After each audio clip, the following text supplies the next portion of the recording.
Bonsoir, bienvenue dans ce premier numéro du Monde en face de l'année. Avec toute l'équipe, nous vous adressons nos meilleurs vœux pour 2019. Ce soir, en partenariat avec Marie-Claire, c'est aux violences morales au sein du couple que nous allons nous intéresser. Petites phrases assassines, culpabilisation, dévalorisation, les mots peuvent être parfois plus douloureux que les coups. Certaines relations sont toxiques et tellement sournoises qu'on ne s'aperçoit pas de leur nocivité et de leur dangerosité, avec le risque d'une issue tragique. C'est ce qu'ont vécu Caroline, Marie, Agnès, Nicole et Sylvie pendant des années. Elles témoignent de leur plongée en enfer et de leur véritable combat pour s'en sortir et se reconstruire.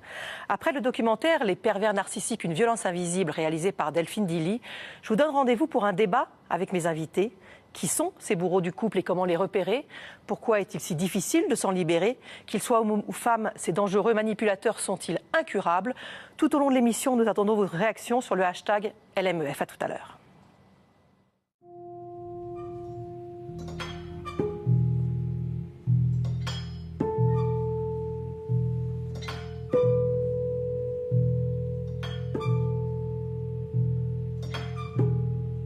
Pendant toute la période où on a vécu avec un pervers narcissique, on ne dit rien. Les gens ne se rendent pas compte de ce qui se passe à l'intérieur. C'est dès que la porte se referme de la maison, c'est l'enfer. Quand les gens venaient nous voir, ses amis, on était le couple idéal. Il y avait des disputes interminables, parce que la parole, c'est leur arme, par définition. Ah, t'es belle, t'es bonne, t'es machin. Et après, la mine du suivi, putain, t'es pauvre conne. La violence psychologique dans un couple ne laisse pas de traces visibles. Pourtant, l'emprise des pervers narcissiques fait de terribles ravages sur leurs partenaires, hommes ou femmes. Cette violence maîtrisée, insidieuse mais constante, joue sur les émotions et s'appuie sur les fragilités des victimes. Moi, j'étais vide. Comment j'ai pu rester avec un homme comme ça? Je m'interroge quand même. Dans ce film, 5 femmes ont choisi de raconter leur histoire. Celle d'une relation en enfer dans laquelle elles se sont engouffrées pendant 2, 6, 10 ou 14 ans.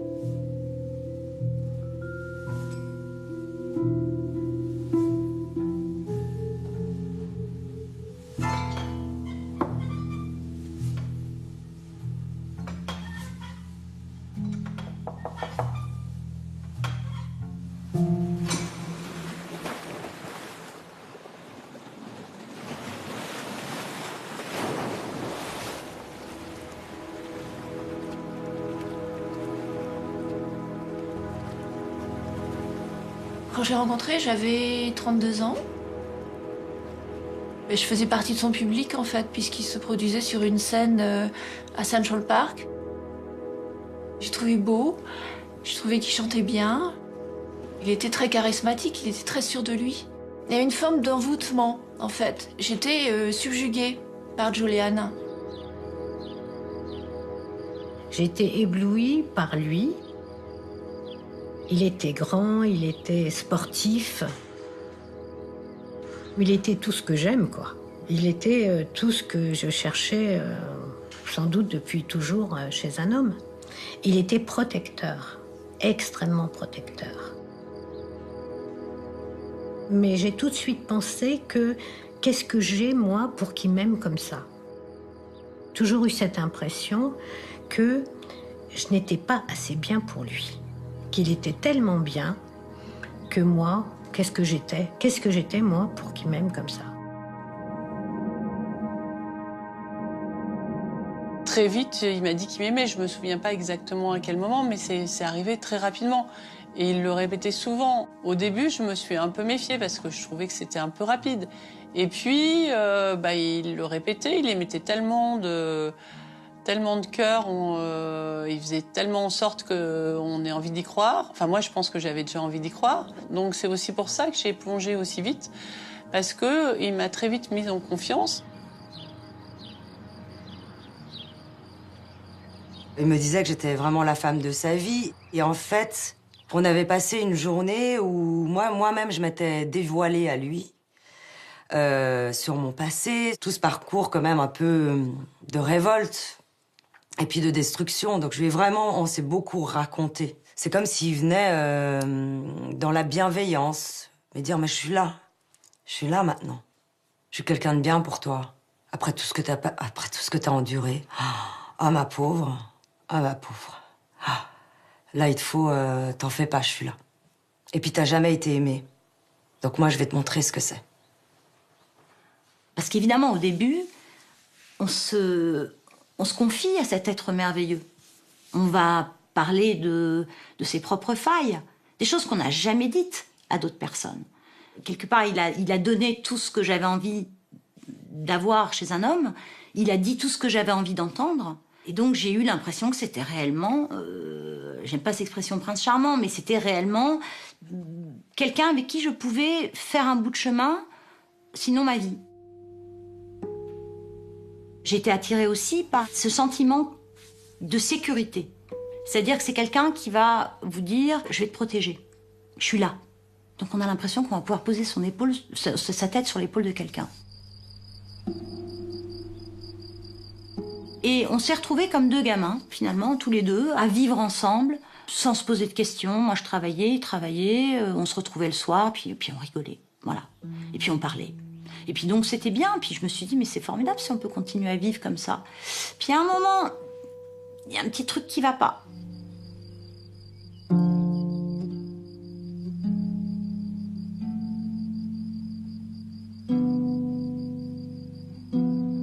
Je le connaissais peut-être depuis un mois. Et un mois où tout était merveilleux, hein, tout rose, tout ça. Il était extrêmement gentil, extrêmement prévenant. J'avais mis un vêtement qui ne lui convenait pas. Et là, effectivement, il m'a insulté, disons qu'il m'a dit, mais tu t'es vue comme ça? Mais tu ressembles à quoi? Mais je vais pas sortir avec toi si t'es attifée comme ça. Et moi, c'était un vêtement que j'aimais bien. Alors j'ai été surprise. Je m'en souviens très bien. J'ai eu l'impression, alors qu'il me vouait, il avait, voilà, un amour d'emblée énorme, disant qu'on était pour la vie ensemble, sans arrêt. D'un seul coup, venait le fait que, dans le fond, si je ne m'habillais pas comme il voulait, je m'étais regardée, quoi, il n'allait pas sortir avec quelqu'un comme ça. Moi, je voulais durer avec lui, bien sûr. Donc j'ai compris, en tout cas je me suis dit, j'ai changé de vêtements, quoi. Et je me souviens toujours d'un jour où j'avais mis une jupe, et puis au moment de partir, j'étais pressée, je devais prendre le métro pour aller travailler, et puis au moment de partir, il regarde ma jupe et puis il me dit, mais elle est au-dessus du genou, ça va pas, enfin je comprends pas. Bon, je lui dis non, attends ça. Et puis il a pris 1 centimètre pour mesurer combien de centimètres c'était au-dessus du genou. Et je suis partie dans le métro, j'avais l'impression que tous les mecs me regardaient comme une pute, alors qu'elle était là. Et petit à petit, il a commencé à me dire que mes jupes étaient trop courtes, donc qu'il fallait que je m'achète des jupes plus longues parce que sinon, franchement, ça n'allait pas. Après que 3 boutons qui étaient ouverts, c'était peut-être un peu trop, fallait peut-être les... Voilà, 1, ça suffisait. Que mes cheveux lâchés, c'était pas terrible, donc on allait mettre peut-être un serre-tête. Pas mal. Je passais auprès des gens que je connaissais comme la plus classique des classiques. Mais ce qui était tellement pas moi. Il voulait m'offrir des belles choses, il voulait que mon cul soit bien moulé, les hauts talons, et puis très vite des petites remarques comme ça. T'as vu tes cheveux? Ça ressemble à rien. C'est quoi? Lisselé, c'est tellement plus joli quand t'as les cheveux lisses. Je pensais qu'il fallait m'adapter à lui, que c'était moi qui devais m'adapter, parce que je le trouvais tellement...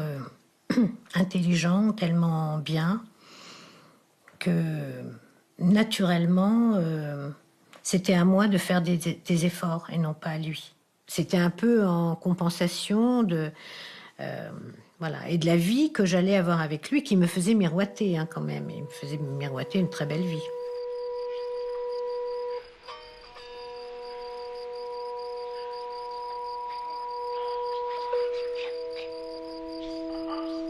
Après cette phase de relation quasiment parfaite, les partenaires sont préparés psychologiquement à se soumettre.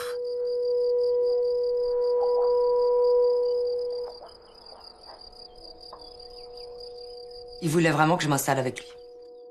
Et c'était fiançailles, mariage, s'en fout, il voulait que je devienne sa femme. Et je me disais, bah, soyons, pourquoi pas? Voyons.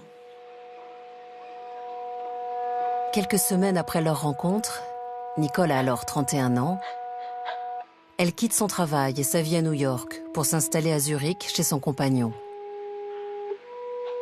J'ai trouvé un super boulot, directrice internationale de la restauration pour Nespresso. Fantastique, un salaire extraordinaire, lui très fier. Je me dis, mon Dieu, t'as ça, sans juste le bac, putain, il y a une position comme ça, waouh. Et ça n'a duré qu'un mois. Parce qu'après un mois, ça le dérangeait terriblement de me voir arriver à 20h du soir, où le premier voyage d'affaires était à Paris, où je voyais bien que j'allais voyager 70% de mon temps. Et il me l'a fait comprendre quand même. Donc là, j'ai vu quand même que au départ, il était très fier. Il aime être fier. Et en même temps, il faut quand même... tu te calmes, hein. Et donc, je voyais bien qu'en fait, il y avait un déséquilibre. Ça dérangeait et il fallait que je retourne à ma place. Que de toute façon, je devais arrêter. Parce que je devais reprendre le rôle de être à ses côtés. T'as pas besoin de travailler. Tu peux réfléchir à qu'est-ce que tu vas faire. Prends ton temps. Prends ton temps. Tu vas trouver ce que tu veux faire. Tu vas être heureuse. Je savais pas quoi faire de mes journées, je m'ennuyais terriblement. Et donc je commençais à prendre des bains à 17h.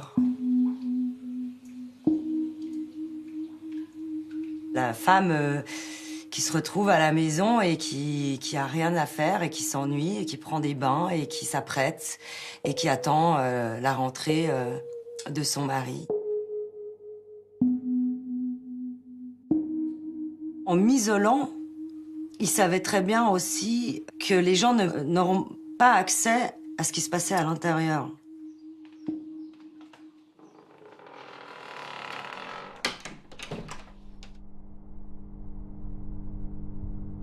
Les choses ont vraiment commencé à se détériorer quand je suis devenue enceinte, même s'il y avait déjà eu des signes, en fait, annonciateurs avant. Il a commencé à resserrer son contrôle sur moi. Il fallait que toutes les portes restent ouvertes dans l'appartement pour que finalement rien ne lui échappe, qu'il ait accès à tout, qu'il voit tout. Au niveau de la nourriture, j'avais pas le droit de manger ce que je voulais. J'avais pas droit alors, quand j'y repense quand même, j'avais pas droit à plus d'un verre de jus de fruits par jour. Quelle explication il me donnait, je sais pas. Quand des amis venaient nous voir, il parlait de Gwendoline, donc dans mon ventre, en me tapant le ventre. Pas doucement, hein, parce qu'à chaque fois je lui disais « mais tu me fais mal et tu risques de faire mal au bébé, attention !» La perspective de devenir père l'a beaucoup déstabilisé et l'a rendu plus invivable en fait. J'avais commencé à prendre conscience qu'il pouvait changer très rapidement d'attitude. Et du coup, en arrivant chez lui, je pouvais le trouver dans un état extrêmement positif, voire même presque euphorique, ou alors dans un état très sombre et prêt à me faire des reproches.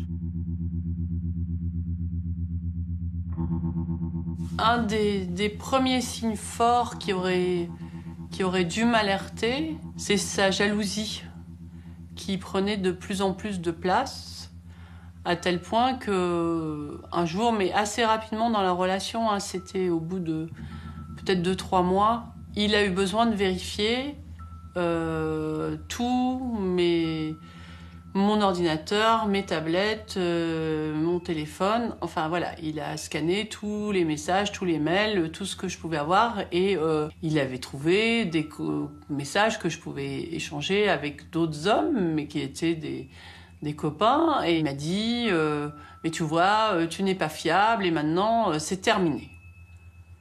Et là, j'ai été un peu comme terrassée en fait.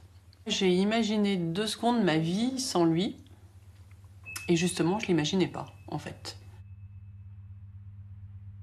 Comme je l'imaginais pas, je me suis trouvée dans une situation qui me paraît absolument surréaliste. Je l'ai supplié de pas me quitter. Et je l'ai tellement supplié que je me suis mise à genoux.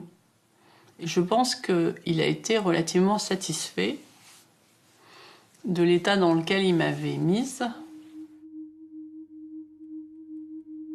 Pour Agnès, les crises de ce type vont se multiplier, car la jalousie pathologique est l'une des formes de contrôle du pervers narcissique.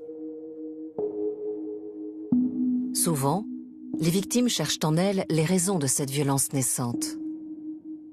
C'est petit à petit que ça se passe. C'est-à-dire qu'il y a une première chose, un premier incident, on le regarde, on se dit, ça correspond pas à l'image que j'avais avant de ce prince charmant qui m'écoutait, qui était formidable et tout ça. Donc, s'il réagit comme ça, c'est moi qui suis en train de le changer. C'est à cause de moi qu'il fait ça. Parce que c'est pas possible. On est naïve parce qu'on a cru en cette première image. Et le problème de ces pervers narcissiques, c'est que les victimes de pervers narcissiques, de manipulateurs, vont pendant toute cette durée, moi ça a duré plus de 10 ans, chercher à travers la personne qu'on a en face de nous, une sorte de monstre, à retrouver la personne qu'on a rencontrée au début. C'est ça qui nous tient aussi.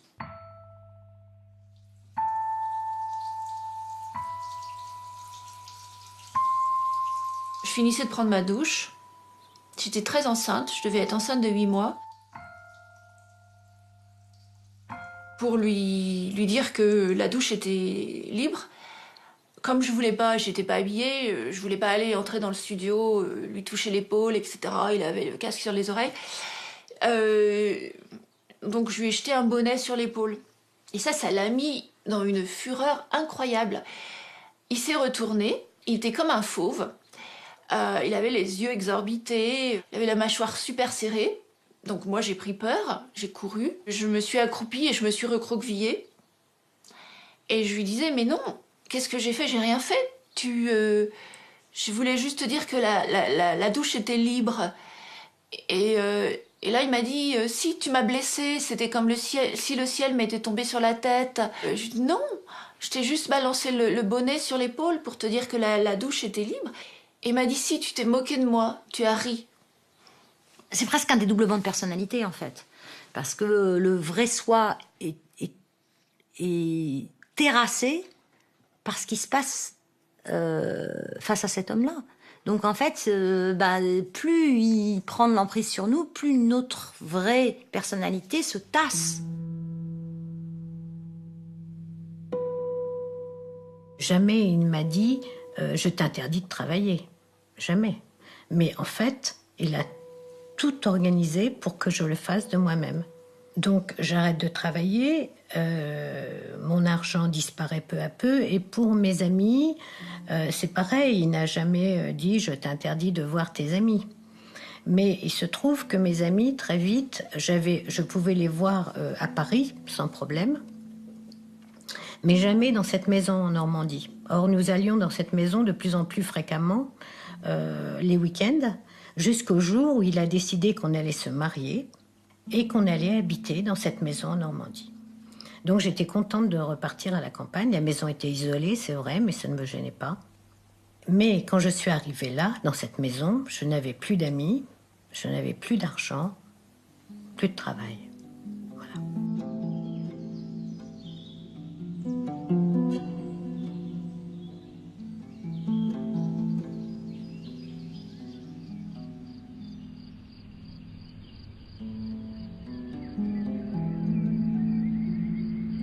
Désormais isolées, ces femmes perdent peu à peu leur identité et se résignent à obéir. Il a commencé à vouloir un jardin. J'avais commencé à faire un jardin autour de la maison et j'avais pris goût à ça, effectivement. Et sans arrêt, il me parlait du jardin, du jardin. Il fallait faire le jardin, donc je faisais du jardin. C'est une des premières plantes que j'ai mis autour de la maison, un petit camélia. C'était tout au début.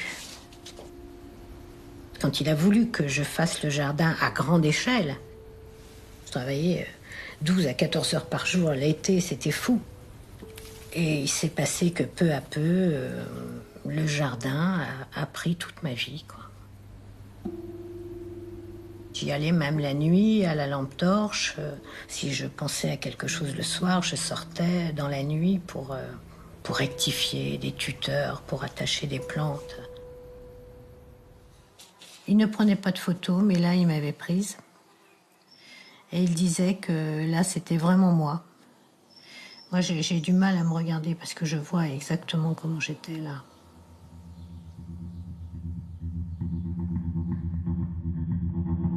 Pendant que Marie travaille sans relâche dans le jardin, Nicole raconte qu'elle serait progressivement devenue l'esclave sexuelle de son compagnon. Je crois qu'en fait, beaucoup de choses se sont passées dans la sexualité, et c'est là où moi je suis devenue cette chose. Et sexuellement, c'était pas faire l'amour, quoi, comme deux personnes amoureuses. Il fallait rajouter le fantasme déjà. Quel que soit le fantasme, aussi petit qu'il soit. Donc voilà, ça peut être commencer des yeux bandés, je sais pas, à utiliser un god, mais tout ça, je vous parle dans un 4 mois. On arrive à se transformer à quelqu'un d'autre pour pouvoir faire en sorte d'assouvir ces fantasmes en s'oubliant soi. C'était évident qu'avec cet homme, j'allais accepter finalement des petites fantaisies, on va dire. Et c'était surtout dans le but d'être aimé. De ne surtout pas être abandonné. C'est plus ça.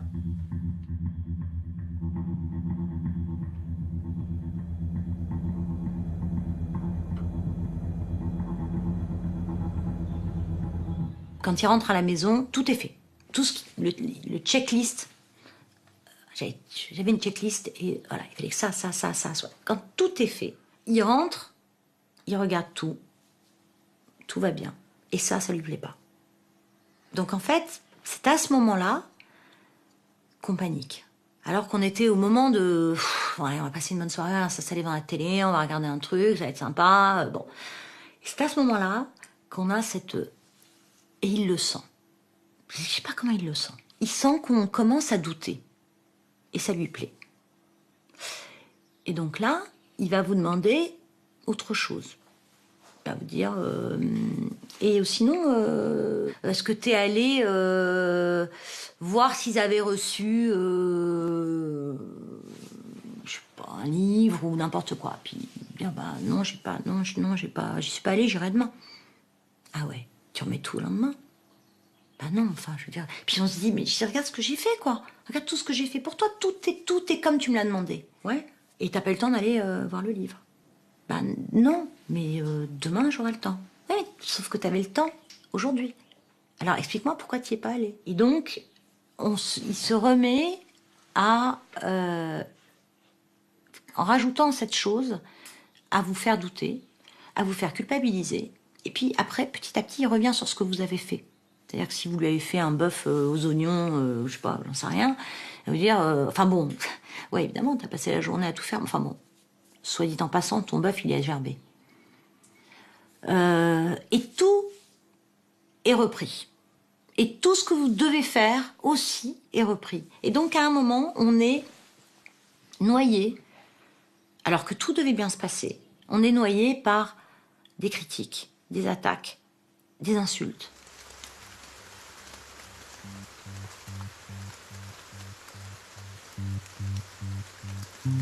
Il y avait des disputes interminables, hein, parce que la parole, c'est leur arme, par définition. C'est des flots de paroles interminables. Hein.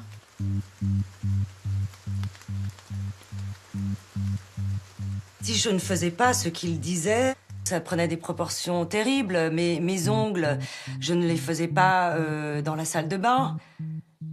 Parce qu'il le sentait dès l'arrivée dans la maison.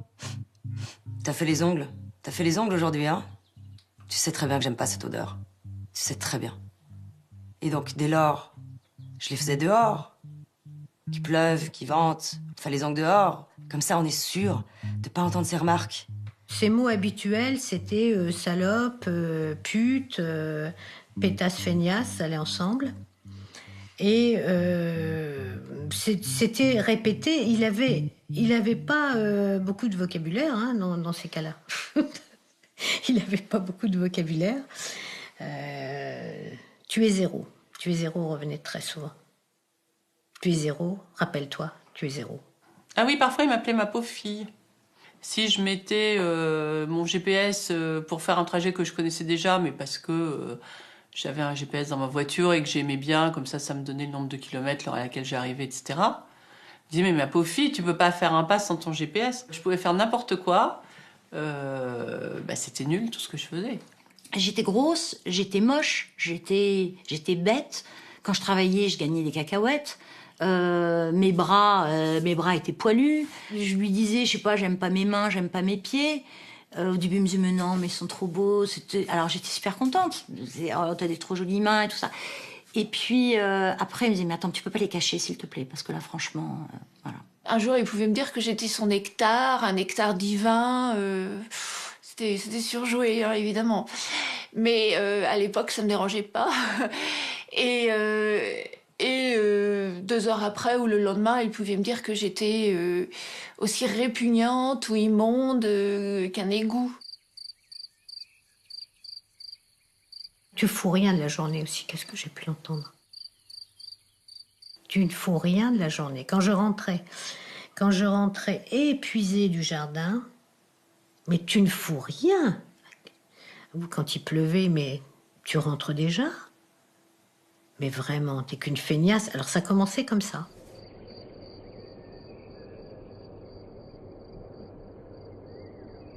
Moi, j'ai eu l'impression d'avoir une cagoule sur la tête et de me prendre un coup là, un coup là, un coup là. Je savais pas d'où venait le coup. Et donc les discussions, quand on s'engueulait, comme il me mettait en accusation et que j'essayais d'expliquer et de me défendre, et qu'il voyait que j'arrivais à me défendre sur un truc, hop, il partait sur autre chose, et puis après sur autre chose, et puis après sur autre chose. Et comme je suis quelqu'un d'assez rationnel, d'assez cartésien, je voulais répondre à chaque chose. Lui, non, il est juste là, il attend. Et puis, hop, il lance autre chose. Hop, il lance autre chose. Et à un moment, c'est nous qui craquons. Et là, il vous dit, t'es folle. Lui se calmait. Moi, c'était plus compliqué. J'étais dans un espèce de tourbillon émotionnel pendant des jours et des jours. Alors que lui, très vite, au bout de quelques heures, me disait qu'on était un couple parfait, que tout allait bien, que on faisait l'envie de tout le monde. Il venait, mais bon, ça va, on va pas en faire un drame non plus. Tu t'excuses, puis c'est bon. Enfin, je veux dire, c'est... Et là, je disais, non, je m'excuserai pas et je vais te quitter. J'en ai marre, j'en peux plus, j'en ai marre et tout ça. Et là, mais non, mais pourquoi tu dis ça? Ouais, je sais, j'ai exagéré, j'aurais pas dû, c'est vrai, mais écoute, mets-toi à ma place, enfin... Et puis, voilà, puis on replonge. Et les périodes d'accalmie aidaient beaucoup, hein, parce que quand il redevenait complètement amoureux hein, pendant un temps.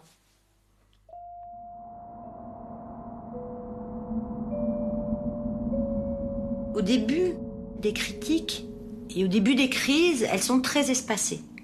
Parce que sinon, on s'en va. Donc au début, c'était une crise tous les 3 mois, tous les 4 mois, tous les 5 mois. Mais il y avait des moments de complicité, il y avait des moments de douceur, il y avait des moments de... Sinon, je serais pas restée. Il y avait des moments agréables. Et puis, petit à petit, les crises étaient de plus en plus, quoi. C'était pratiquement une tous les 2 jours. Le temps passe, parfois des mois, parfois des années. La violence morale devient alors un mode de vie, une habitude. Il y a la phase de l'emprise, petit à petit, puis après il y a la phase de la destruction. Pas totale, c'est comme un chat avec une souris. Le chat, il va briser la colonne vertébrale de la souris, pour pas qu'elle puisse partir. Mais elle vit encore, donc il continue à jouer. Il la paralyse, mais il continue à jouer avec. Mais c'était un peu ça.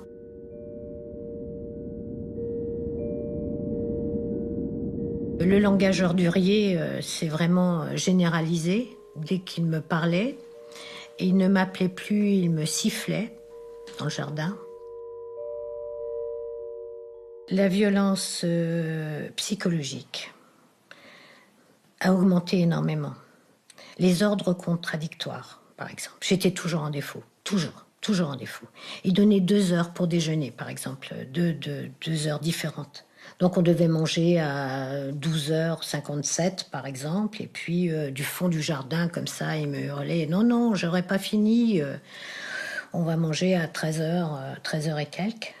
Et quand j'arrivais, évidemment, il me disait « Mais t'as pas entendu quand je t'ai dit 12h57 ?» Je dis « Mais tu m'as crié !» Et on ne pouvait pas discuter, on ne pouvait pas discuter. Marie explique que son compagnon n'aurait eu de cesse de mettre en doute son travail. Selon elle, il niait ses pensées, ses perceptions, mais aussi la réalité.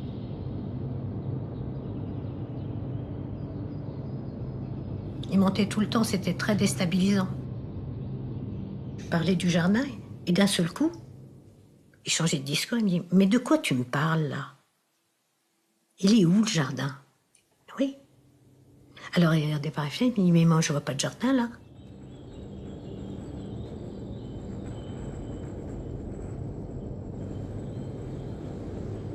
Il me disait que j'étais grosse et je devais être au régime. Sauf que j'adore les bonbons. Et donc, j'avais mangé des bonbons. Et je les avais cachés au fond de la poubelle, le paquet. Mais au fond de la poubelle, hein, en dessous de tout. Puis il était rentré et puis il m'a dit T'as pas mangé de bonbons aujourd'hui? Ah, je dis non, moi, salade, concombre, tomate, machin, ça. Ah oui? Et si j'ouvre la poubelle, il n'y a pas de paquet de bonbons? Bah non, pas de paquet de bonbons. T'es sûr? Ah ouais. Il a vidé la poubelle et il a trouvé le paquet de bonbons. Je me suis sentie prise au piège. Donc il m'a dit, donc tout ce que tu m'as dit avant c'est faux. Donc tu es une menteuse, donc tu n'es pas honnête, donc ceci, donc cela. On est parti dans une crise phénoménale, mais lui, tellement, t'as l'air de dire, mais tu sais quoi, tu m'intéresses plus, quoi. Arrête, t'es minable, quoi. Et donc je me suis retrouvée, et je sais pas, en appel à l'aide, je suis partie, on était au 28e étage, de l'autre côté du balcon, et je me tenais comme ça, en me disant, je vais sauter. Je vais sauter parce qu'il faut que ça s'arrête, il faut que ça cesse. Et le seul moyen que ça cesse, c'était ça. C'était pas de le quitter, je pouvais pas le quitter. J'étais enchaînée, je ne pouvais pas le quitter. Et en fait, ce qui m'a fait revenir de l'autre côté, c'est terrible, c'est qu'il a continué à regarder la télé. Donc, il savait que j'étais de l'autre côté du balcon. Mais... Et quand je suis revenue, il m'a dit, je savais que t'étais pas capable. Très souvent, les pervers narcissiques redoublent de violence lors de la grossesse de leur femme, puis à la naissance du bébé. L'enfant devient alors un nouvel enjeu de domination et de manipulation. J'allaiter Gwendoline la nuit. Il ne supportait pas d'entendre sa fille pleurer. Et je me levais la nuit, à toute vitesse, pour aller prendre Gwendoline dans mes bras. Et il se levait plus vite que moi. Il entrait dans la chambre de Gwendoline avant moi. Il me poussait du coude pour être celui qui allait prendre Gwendoline. Parce qu'il fallait que ce soit lui qui console Gwendoline. Je lui lisais un livre le soir. Il arrivait, il me disait « C'est à moi de continuer la lecture, tu l'as eu assez. » Je prenais un bain avec elle. « Ça suffit maintenant. Tu sors du bain, c'est moi qui vais te remplacer. » Fallait pas que j'existe dans les yeux de sa fille, en fait.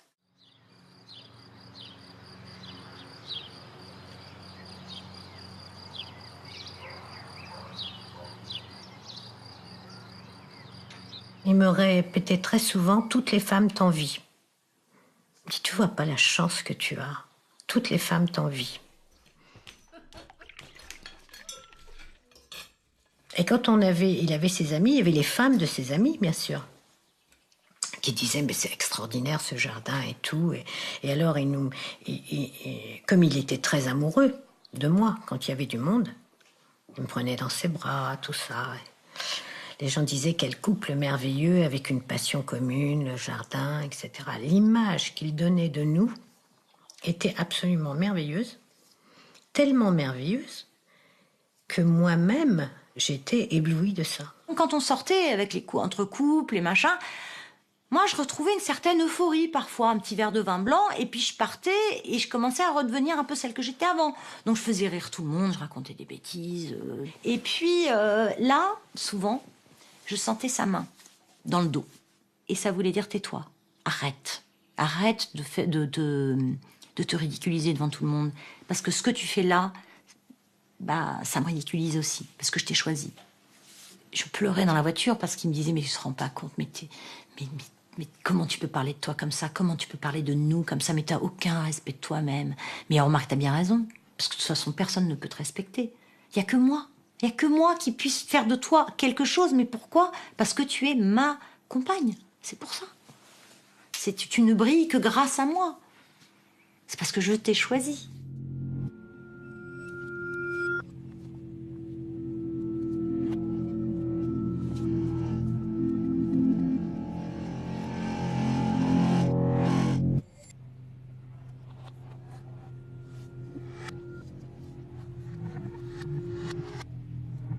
À cette étape, les résistances de la victime diminuent de plus en plus. Et le pervers narcissique cherche alors à anéantir psychiquement sa compagne. Il avait perçu que j'avais peur de lui et il jouait là-dessus. Il jouait sur cette peur. Je pouvais, par exemple, rentrer tard le soir. Il n'y avait pas de lumière dans l'appartement. Il était caché derrière la porte, je l'ignorais. Et il allait, comme ça, surgir de l'obscurité, juste pour, vraisemblablement, pour jouir de ma terreur, en fait.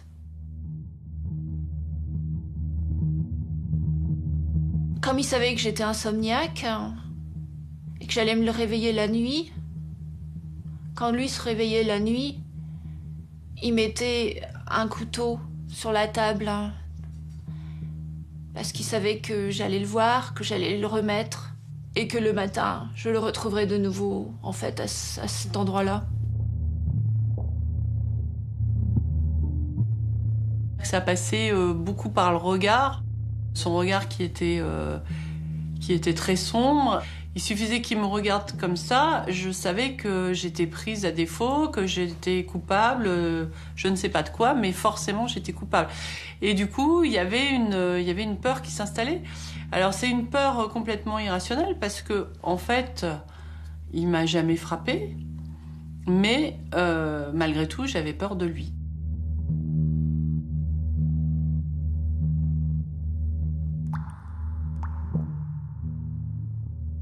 C'est quelqu'un qui vient sans cesse te réveiller la nuit. Sans cesse. Tant qu'il n'a pas eu ce qu'il voulait, c'est-à-dire la crise ou les excuses, il n'a pas eu les réponses qu'il voulait, il va t'empêcher de dormir.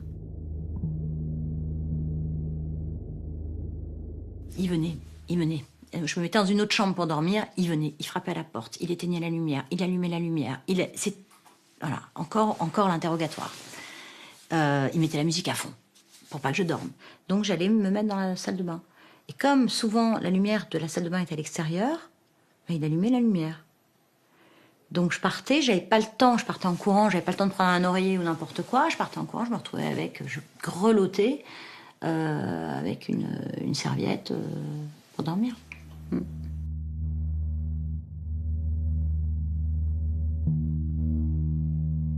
Donc en fait, la partie sexuelle de mon pervers narcissique manipulateur a fait en sorte que je pouvais plus reprendre mon souffle, quoi. A fait en sorte que les seuls moments de répit, c'était quand il n'y avait pas ça, quand il n'allait pas commencer à avoir un fantasme nouveau. Chaque regard que je posais sur une personne, la seconde d'après, il se dit « Ah, ok, c'est bon, on peut y aller ». S'il y avait une table de 3 mecs, il s'est dit « Ah, là, c'est bon, on peut passer au cap du gangbang ». Une semaine plus tard, je me tapais 3 à 4 mecs dans la chambre. Parce qu'il s'est dit « C'est bon ». Tu sais, hein, c'est « Ok, ils arrivent à 14h, hein, je te fais un plat de pâtes ». Du style juste avant l'effort. Hein. Donc tout était comme ça.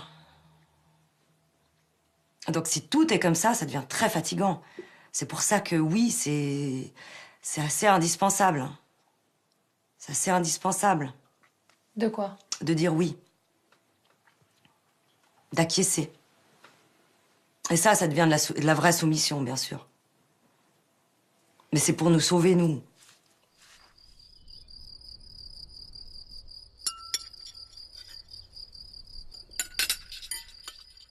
S'il se balançait sur sa chaise ou s'il se levait pour aller augmenter, mettre à fond la chaîne stéréo, les chiens arrivaient dans mes pieds, puisqu'ils ne pouvaient pas sortir, ils arrivaient dans mes pieds et je les sentais trembler.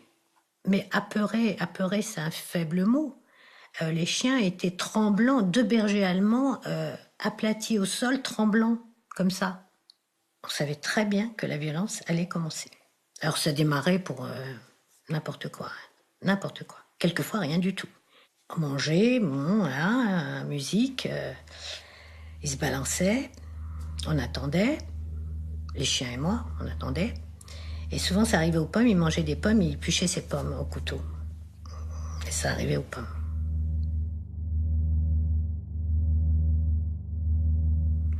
Et là, tout ça a empiré. Les menaces d'étranglement, de couteau, de coups de poing aussi. Il passait son poing, il donnait des coups de poing à ça de mon nez. Je me disais, s'il me touche, il m'achève. Et j'avais dit, à ce moment-là, je vais le raconter, je vais le dire. Ce que tu me fais, je vais le dire. Et comme ça, il m'a dit, comme ça avec le doigt. Mais qui te croira ?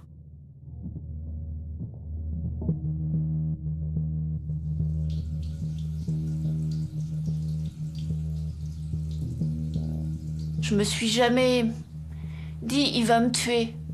Je me suis dit il parle beaucoup de ma mort. Pourquoi ? Parce qu'à la fin il parlait beaucoup de ma mort, en fait. C'était des trucs anodins. Si je lui faisais pas un bisou pour lui dire au revoir, il me disait viens me faire un bisou. Peut-être qu'on se reverra plus. Peut-être que tu vas mourir et que je te reverrai plus. C'était des choses comme ça, en fait. Je me taisais parce que j'étais épuisée. J'étais épuisée psychiquement. Donc j'essayais plus de me révolter, en fait. J'étais un peu comme un animal paralysé, quoi. Je faisais moins en moins de choses, je prenais de moins en moins d'initiatives. Mais malgré tout, je savais que de toute façon, il allait être en colère et que de toute façon, ça allait être de ma faute. Donc je vivais là-dedans. Plus ça allait, plus la pression se faisait forte sur moi. Et jusqu'à ce que vraiment ça monte trop et que je finisse par être complètement épuisée.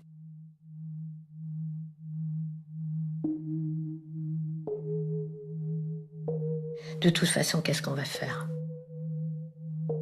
Moi, j'étais vide. Au bout d'un moment, j'étais vidée de ce qu'on peut appeler, que j'ai maintenant, très fort d'ailleurs maintenant, c'est-à-dire d'une sorte de fierté que je pourrais avoir de moi. Voilà. J'étais vidée de ça.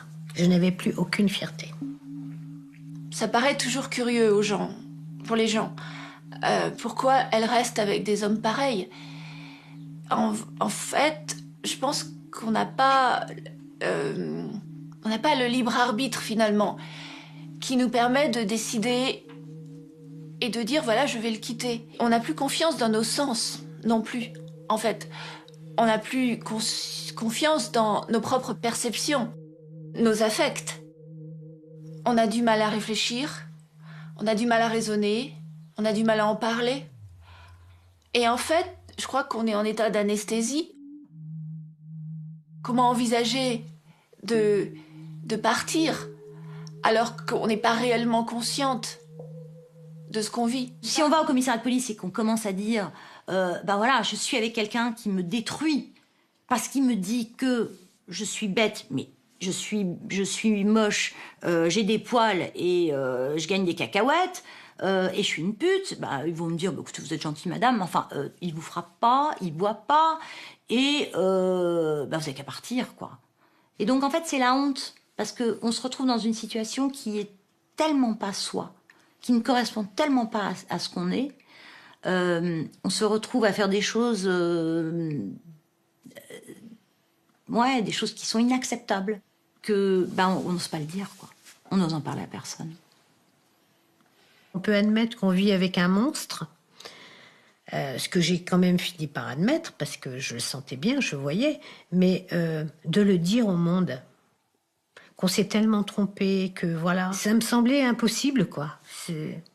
J'avais une espèce de barrière, là, de dire la vérité, comment ça se passait, et je ne m'en sentais pas aussi capable. Et en fait, c'est mon corps qui a vraiment réagi.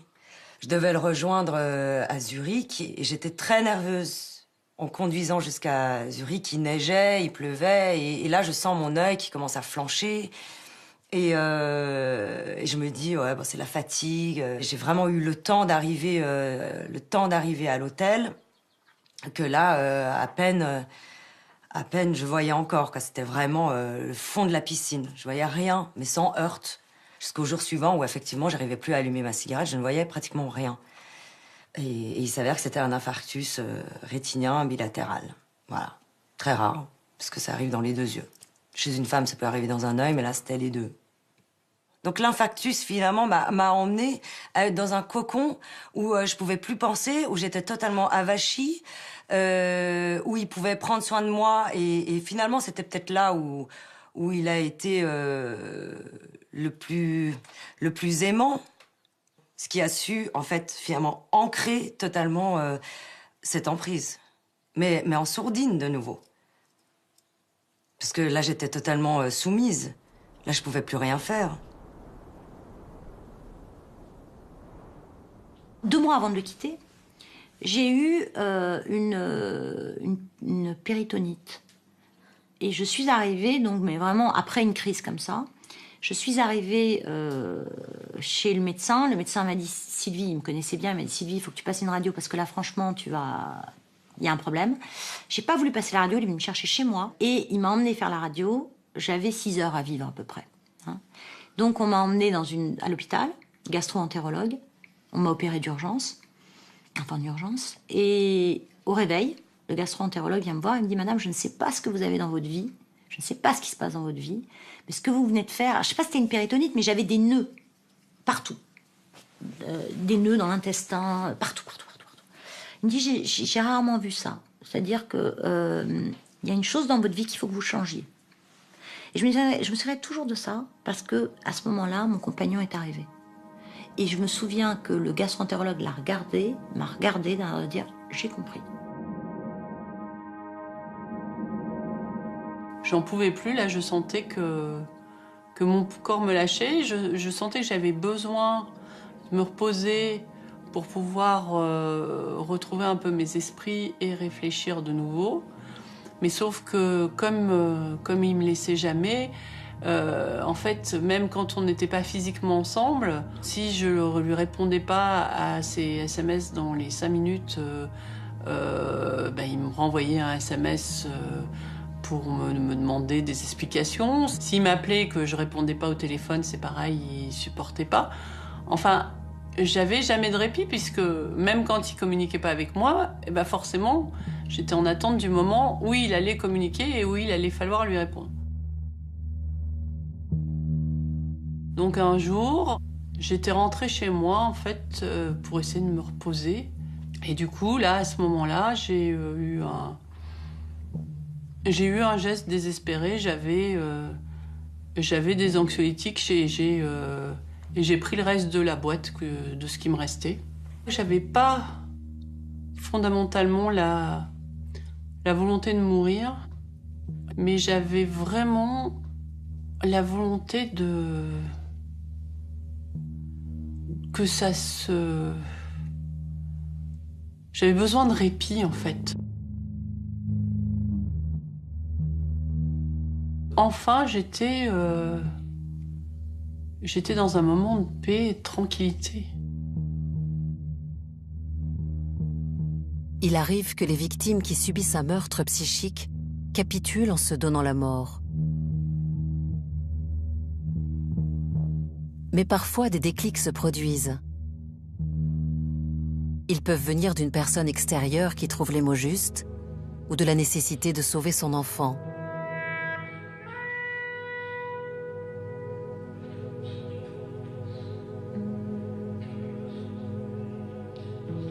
Pour Nicole, emmenée par son mari chez un psychiatre, l'électrochoc a eu lieu en décrivant pour la première fois ce qu'elle vivait depuis des années. Il a appelé le médecin généraliste et il a dit ma femme a fait une crise de borderline, je vous l'emmène tout de suite. Là vraiment, il faut qu'elle vienne tout de suite vous voir. Donc il a su manipuler très très bien le médecin, qui lui m'a tout de suite emmené chez un psychiatre. Mais une chose qui était très très bien chez ce psychiatre, c'est que j'ai pu m'entendre dire à haute voix tout ce que j'étais en train de faire. Et ça, c'est une clé. Tout à coup, je disais à haute voix ce que j'étais en train de faire et que c'était pas normal. Et cette séance a été... je m'en rappellerai toujours parce que c'est la première fois, tout d'un coup, que j'ai ouvert cette bouche. Et là j'avais cassé quelque chose. Là, la première étape où tout d'un coup, j'ai dit « je peux plus ».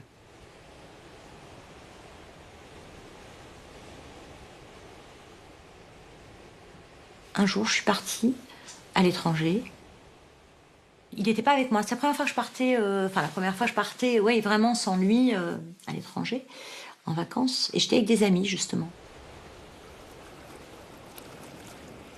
Et je les voyais rigoler, voilà, se marrer, un peu flirter, voilà. Bon, je sais, mais j'ai envie de ça, quoi. J'ai envie de pas de flirter, je m'en fous, mais j'ai juste envie de ça. J'ai envie d'être légère. J'étais toujours... Il m'appelait tout le temps. Et à un moment, je suis partie toute seule. Je suis allée dans l'eau. J'ai mis la tête sous l'eau. Je me suis relevée, je suis sortie. Je me suis dit, non mais attends, c'est fini. C'est fini. Et là, c'était une décision de survie. J'ai été guidée par ma petite voix. J'ai été guidée par mon inconscient qui m'a dit « Stop, tu arrêtes maintenant, c'est fini ». Et là, je me suis laissée aller, ouais, à écouter ce qui se passait à l'intérieur, ce qui était en train de grandir à l'intérieur de moi. Et c'était une autre femme qui était en train de grandir à l'intérieur de moi, qui pendant un certain temps avait été mise dans un coin, qui petit à petit reprenait sa place. Je l'ai appelée, je lui ai dit « C'est fini ». Mais de quoi tu parles? J'ai dit « C'est terminé ». Il tombait des nues. C'est pas possible, quoi. Il m'a dit, écoute, tu rentres, on va s'expliquer. Puis en effet, on s'est expliqué quand je suis rentrée. Mais j'étais déterminée. Et lui, il n'était plus du tout agressif. Il sentait que c'était terminé, que j'étais plus la même. Donc il s'est dit, je vais la laisser faire son petit délire. Et c'est un peu ce qu'il me disait. Je me dis, écoute, tu vas te calmer, ça va aller. Sors si t'as envie de sortir. Prends l'air, va voir tes parents. D'un seul coup, tout était possible, tout était permis. Et en attendant que je revienne. Puis après, c'est passé, il y a eu la phase où vraiment ça a été, de toute façon, tu vas revenir en rampant, jamais tu trouveras quelqu'un comme moi. Tu dis que tu veux t'échapper, mais je suis pas un monstre, c'est n'importe quoi ce que tu racontes. Fallait partir si tu... Enfin, j'ai eu la chance, d'un certain côté, de ne pas tomber sur quelqu'un de violent. Parce que c'est vrai que j'ai quand même eu peur au moment où j'ai pris cette décision. Intérieurement, j'étais très forte, mais je me disais... On ne sait jamais. On ne sait jamais ce qui peut se passer. Pour certaines, l'emprise est telle qu'il est impossible de s'en sortir seule. Un jour, Marie rencontre une journaliste spécialiste des jardins. Sentant que quelque chose de grave se joue dans cette maison, elle la pousse à se rendre dans un centre accueillant les femmes victimes de violences. C'est là qu'elle rencontre Nathalie, qui lui a permis de comprendre ce qu'elle subissait depuis toutes ces années. La seule chose que vous vouliez, c'était que les violences s'arrêtent. Vous n'étiez même pas à parler de rupture. Ah non. C'était stop à la violence. Ça, c'était votre priorité. J'ai parlé des différentes formes de violence en reprenant ce que vous m'aviez dit, ce que vous viviez, et puis le cycle de la violence qui expliquait en fait sa manipulation vous concernant. Et comment vous arriviez, malgré tout, à accepter et à tolérer les violences que vous subissiez. Des violences extrêmes, des violences psychologiques, ce décervelage dont vous avez constamment parlé. En fait, je ne savais pas ce que je vivais. Depuis 14 ans, j'étais en souffrance, mais j'avais aussi un désir de vie, de beauté, de création avec mon jardin. Et j'occultais énormément de choses. Et puis je vous disais, mais il est tellement beau, il est tellement magnifique, je peux pas quitter. Et là, vous m'avez dit, oui, il y a de très beaux cimetières. Et cette phrase-là a été percutante pour moi. Et là, je me suis vraiment vue enterrée dans mon jardin. C'était vraiment l'image que j'en avais. Et c'était ma dernière, alors excusez-moi l'expression, ma dernière cartouche pour arriver à prendre conscience qu'il fallait vous protéger, mais de vous-même aussi. C'est-à-dire qu'à un moment donné, le décervelage est si important que vous n'existez plus et que vous n'existez que pour l'autre, en fait. Et c'est ça qui est compliqué. C'est-à-dire que c'est de vous sortir de l'emprise de l'autre. Et ça demande du temps. Tout ce dont je me souviens, c'est que quand je suis sortie du rendez-vous, je n'étais plus la même personne que quand je suis arrivée. J'ai eu l'impression que des pans entiers de mon cerveau s'étaient remis.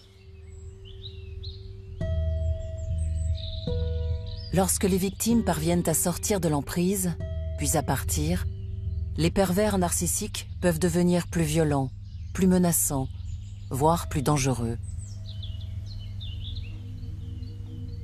La peur, on la sent quand on va le quitter. Parce que là, on se dit de quoi il va être capable, parce qu'on réalise absolument tout. Il y a cette notion de survie qui intervient, qui est extraordinaire. Il y a cet instinct qui s'installe et dit putain, tu fais pas de fausses notes, quoi. Plus les jours passaient, plus en fait, tout devenait très très clair face à moi. Donc, j'ai fait ça exactement comme une épreuve sportive que je préparais dans 1 mois et demi. C'est-à-dire mon départ. Tous les matins, j'allais courir. Vraiment de la musique à fond. Je courais pendant 1 heure, 1 heure et demie. Je prenais mes forces. J'étais vraiment très concentrée au niveau du cerveau. Le cœur, il fallait le laisser, de toute façon, il était inexistant. Les émotions, et chaque fois, avant qu'il allait arriver ou quoi que ce soit, on se prépare. On se prépare. Sauf que je savais pas qu'il avait mis mon ordinateur, il avait pris un hacker et il avait mis mon ordinateur sous observation et qu'il savait absolument tout ce que je faisais avec mon ordinateur, avec mon téléphone, dans la maison, parce qu'il avait mis des caméras. Et en fait, il savait absolument tout.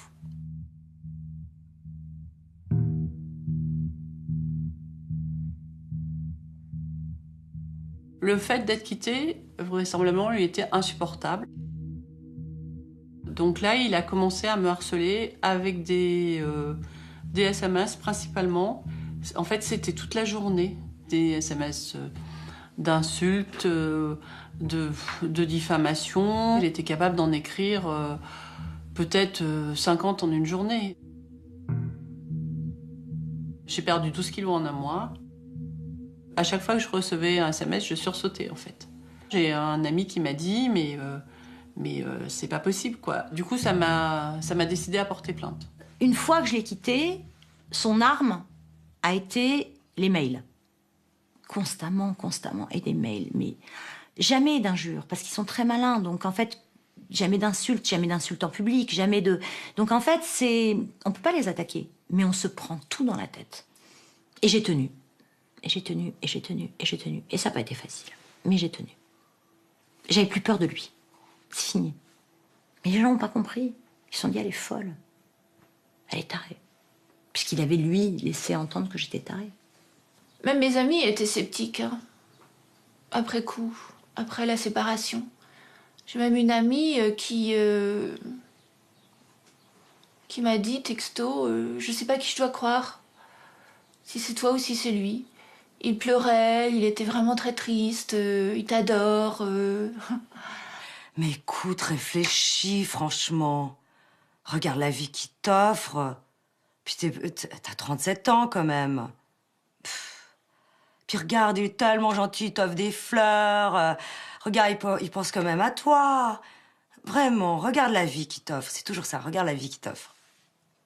Après qu'on se soit séparés, on a encore atteint un autre degré dans l'horreur, finalement. C'était déjà un cauchemar, mais c'est devenu un cauchemar encore plus grand. 2 ans après la naissance de sa fille, Caroline a quitté son mari. L'enfant serait, d'après elle, devenu la nouvelle cible de son père, courant à son tour le danger de l'emprise. Et donc elle allait de plus en plus mal. En fait, elle subissait exactement ce que j'ai subi. C'est-à-dire que perdait confiance en elle, elle avait des difficultés à parler, elle avait des difficultés à penser, évidemment. Elle s'excusait tout le temps. Elle ne se vivait que comme une enfant qui ne pouvait faire que du mal. Et ça, c'était vraiment insupportable. Ça, c'était vraiment insupportable. Parce que ça donnait lieu à des questionnements incessants. Comment elle va s'en sortir? Est-ce qu'il va la rendre folle? Comment je vais la sauver? Pendant 8 ans, Caroline s'est battue pour protéger sa fille. Son ex-compagnon aurait tout fait pour avoir la garde exclusive.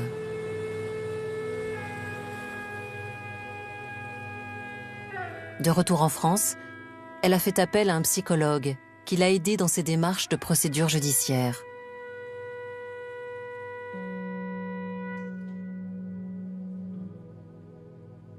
Et chez elle et chez toi, dans les premières semaines en tout cas, vous étiez encore quasiment en état de choc. C'est-à-dire, Ouais. j'étais face à une sidération, à une incapacité de penser. Gwendoline parlait de son extrême angoisse. Et cette angoisse terrible à l'idée de repartir aux États-Unis avait fait naître chez elle des idées très noires. Dans la bouche d'un enfant de cet âge, c'est quelque chose qu'on prend très au sérieux. Donc le danger pour elle était non seulement celui d'un retour aux États-Unis sous la coupe d'un père qu'elle décrivait effectivement comme lui niant toute possibilité d'exprimer ses émotions, de développer des idées personnelles. Il y avait quelque chose effectivement d'une emprise dans ce qu'elle décrivait. J'ai eu affaire à une enfant révoltée. Oui. Il y avait chez elle de la colère et une avidité, une exigence par rapport aux intervenants français d'être entendus. On a eu la décision d'appel en avril 2014. Et là, jubilation évidemment, puisque on avait obtenu l'autorisation du maintien de Gwendoline sur le territoire français. Et ça, c'était incroyablement jouissif pour moi, puisque il était écrit en noir sur blanc que je n'étais pas une mère manipulatrice, ce dont on m'avait accusée pendant des années à New York.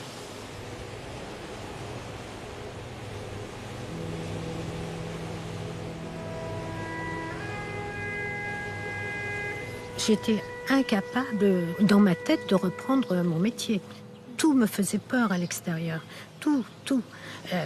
Les rues me faisaient peur, les machines à café. Je ne savais pas me débrouiller dans la vie. Voilà. Vous me mettiez dans un jardin, tout allait bien, mais en dehors, c'était fini. Et c'est vrai que c'est en sortant d'un entretien avec vous, d'un seul coup, je me suis dit, mais enfin, t'as un diplôme de sage-femme, quoi. Tu peux quand même retravailler. Mais les choses ne se sont pas faites. Il a fallu du temps. Le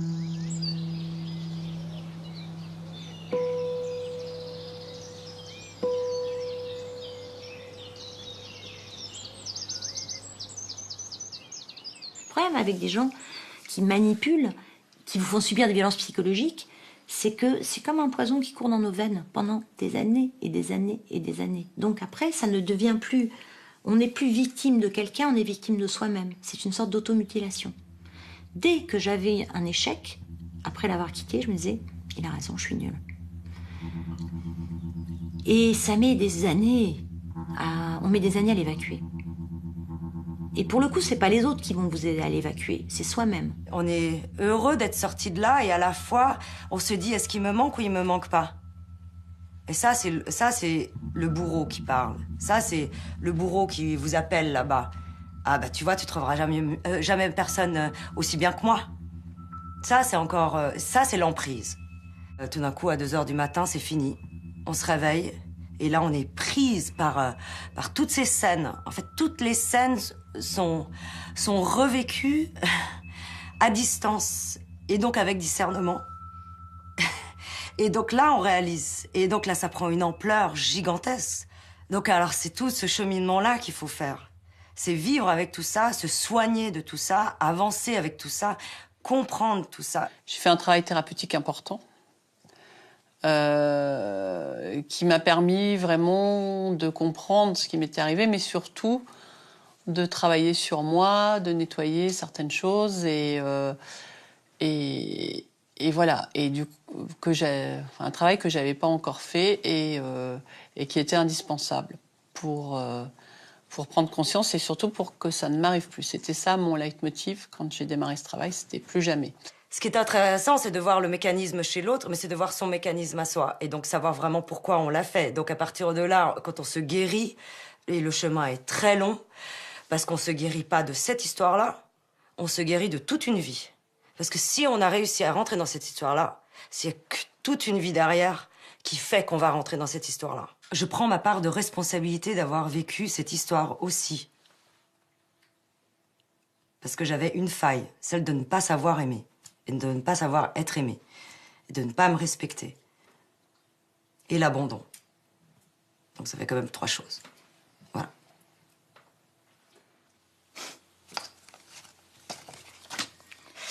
J'avais les yeux vides.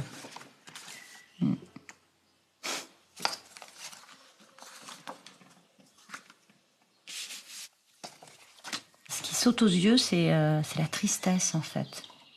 La tristesse et puis l'air absent.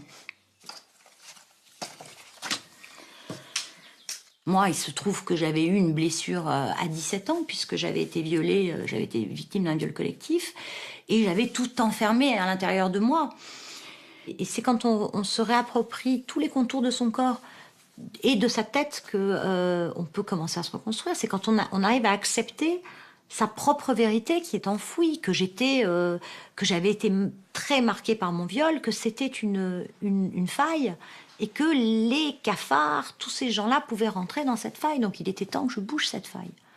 Et non pas que je la colmate, mais que j'aille au fond et que je règle mes problèmes pour ne plus jamais me laisser faire et me faire avoir.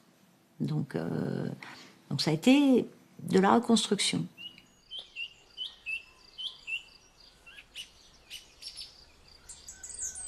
Quand je me revois à cette époque, comme j'étais, avec vraiment pas de confiance en moi, pas d'estime de soi, que j'ai récupéré, que j'ai maintenant, mais que j'avais pas de l'enfance, tellement de problèmes non résolus de l'enfance, d'abandon beaucoup.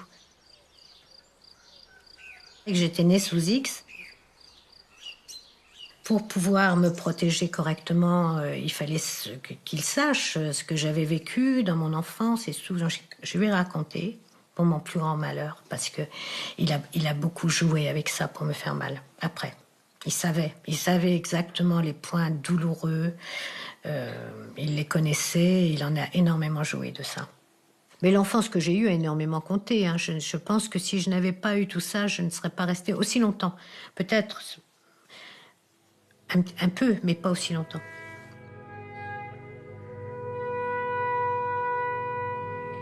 Il m'a fallu beaucoup d'années,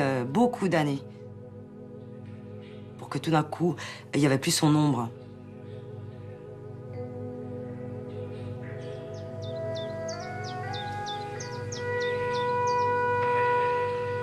Je suis tellement bien, j'ai tellement redessiné les contours de ma personnalité, tellement accepté mes défauts, tellement accepté de reconnaître mes qualités aussi, parce que sans pour autant dire je suis extraordinaire.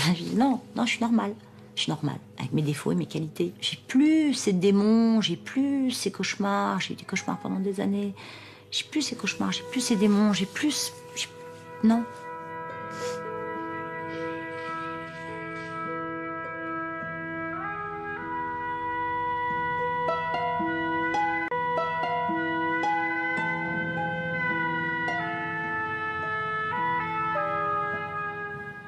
Après les témoignages poignants